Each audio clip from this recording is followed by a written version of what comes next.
আসসালামু আলাইকুম, কেমন আছেন আপনারা? আশা করি ভালো আছেন। আপনাদের জন্য নিয়ে আসলাম নতুন একটা স্ন্যাক্সের রেসিপি। হঠাৎ আপনাদের বাসায় মেহমান আসলে আপনারা খুব সহজে এটা বানিয়ে নিতে পারবেন, আর অবশ্যই আপনারা প্রশংসা পাবেন আশা করি। চলুন তাহলে শুরু করা যাক।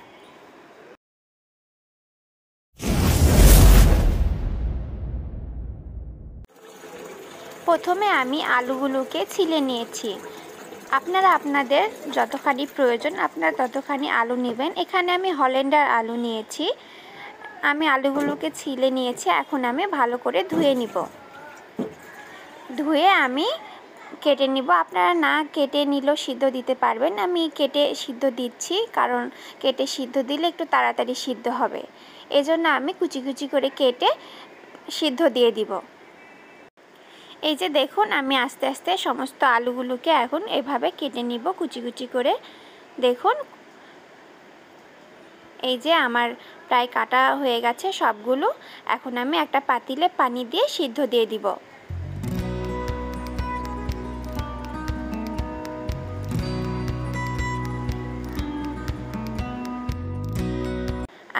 এই যে দেখুন, আমি পাতিলে সিদ্ধ দিয়ে দিচ্ছি।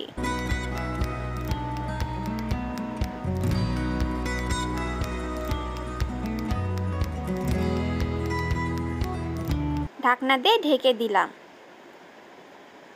এই যে দেখুন, আমার আলু সিদ্ধ হয়ে গেছে। এখন আমি এগুলোকে ছেঁকে নিব। ছেঁকে আমি একটা প্লেটে নিয়ে নিচ্ছি। এখন এগুলোকে ম্যাশ করতে হবে। আপনারা ভালো করে ছেঁকে নেবেন, পানি যেন না থাকে। তারপরে আপনারা ম্যাশ করে নেবেন। হ্যাঁ, অবশ্যই একটু ঠান্ডা করে নেবেন। ঠান্ডা করে নেওয়ার পরে ম্যাশ করে নেবেন। এই যে আমি ম্যাশ করে নিচ্ছি। এই রেসিপিটা খুবই অল্প সময়ে হয়, আর খেতে অনেক সুস্বাদু, মজাদার, ক্রিস্পি হয়। আপনারা প্লিজ আমার চ্যানেলটাকে সাবস্ক্রাইব করবেন, আমার পাশে থাকবেন। আপনারা কি কি ভিডিও চান অবশ্যই আমাকে কমেন্ট করে জানাবেন। আর হ্যাঁ, আমার ভিডিও সবার আগে পেতে বেল বাটনটা অন করে দিবেন। আমার ভিডিওটি বেশি বেশি করে আপনারা শেয়ার করবেন। এই যে আমি এখানে আলু ম্যাশ করে নিয়েছি, সামান্য একটু রসুন বাটা নিয়েছি, লবণ, গোলমরিচ গুঁড়ো আর কর্নফ্লাওয়ার এখানে আমি নিয়েছি 4 চা চামচ। আমি পরে আরও দিব। এই যে দেখুন, মেখে নিচ্ছি খুব ভালো করে। আপনারা খুব সুন্দর করে মাখাবেন আস্তে আস্তে, যেন কর্নফ্লাওয়ারগুলো, সব মশলাগুলো আলুর সঙ্গে খুবই ভালোভাবে মিশে যায়। তারপরে আপনারা দেখবেন যে আলুটা খুব সুন্দরভাবে আপনি যে কোনো শেপ দিতে পারছেন কি না। যদি হাতের সঙ্গে লেগে যায় তাহলে আপনারা আবার একটু কর্নফ্লাওয়ার দিয়ে দিবেন।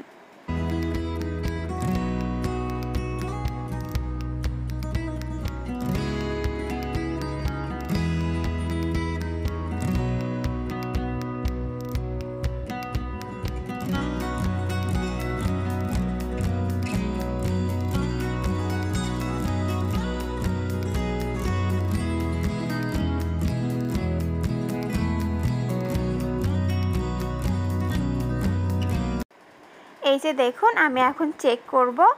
দেখুন, আমার মনে হচ্ছে আর একটু কর্নফ্লাওয়ার লাগবে। এজন্য আমি আবার 2 চা চামচ কর্নফ্লাওয়ার দিয়ে নিব। এই যে দেখুন, আমি চেক করলাম। এখন আমি 2 চা চামচ কর্নফ্লাওয়ার দিয়ে নিলাম। নিয়ে আমি আবার খুব ভালো করে মেখে নিব।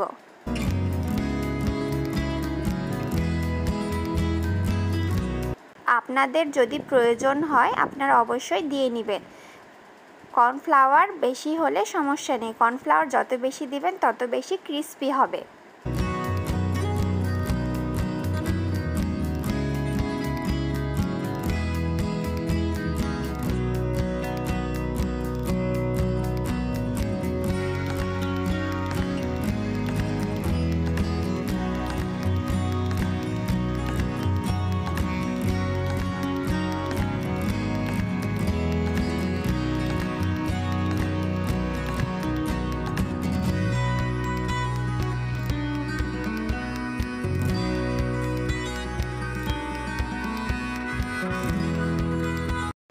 এই যে দেখুন আমার মাখানো অলরেডি হয়ে গেছে, আমি খুবই ভালোভাবে মেখে নিয়েছি। এখন আপনাদের পছন্দ অনুযায়ী আপনারা শেপ দিয়ে ভেজে নিতে পারেন। একটু লম্বাটে আকার করে ছোট ছোট করে আমি শেপ করে নিচ্ছি। দেখুন আপনারা আপনাদের ইচ্ছা মতো শেপ দিয়ে আপনারা ভেজে নিতে পারবেন। এই যে দেখুন আমি এরকম করে একটা শেপ দিয়ে নিচ্ছি।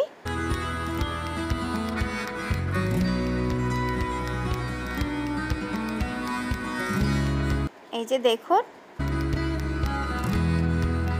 আপনারা আপনাদের পছন্দ অনুযায়ী শেপ দিয়ে নেবেন।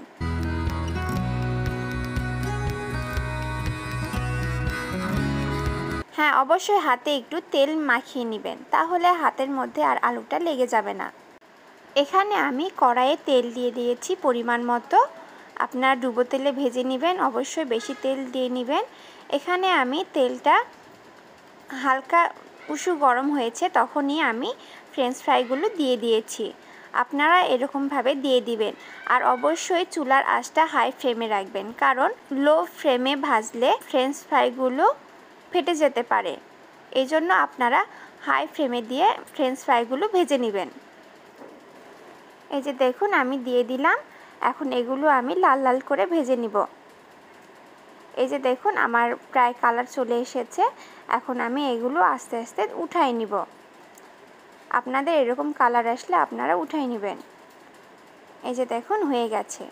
আপনারা যে কোনো অতিথিকে এটা দিলে অবশ্যই আপনাদের প্রশংসা করবে। আপনারা প্লিজ ট্রাই করে আমাকে কমেন্টে জানাবেন কেমন হয়েছে।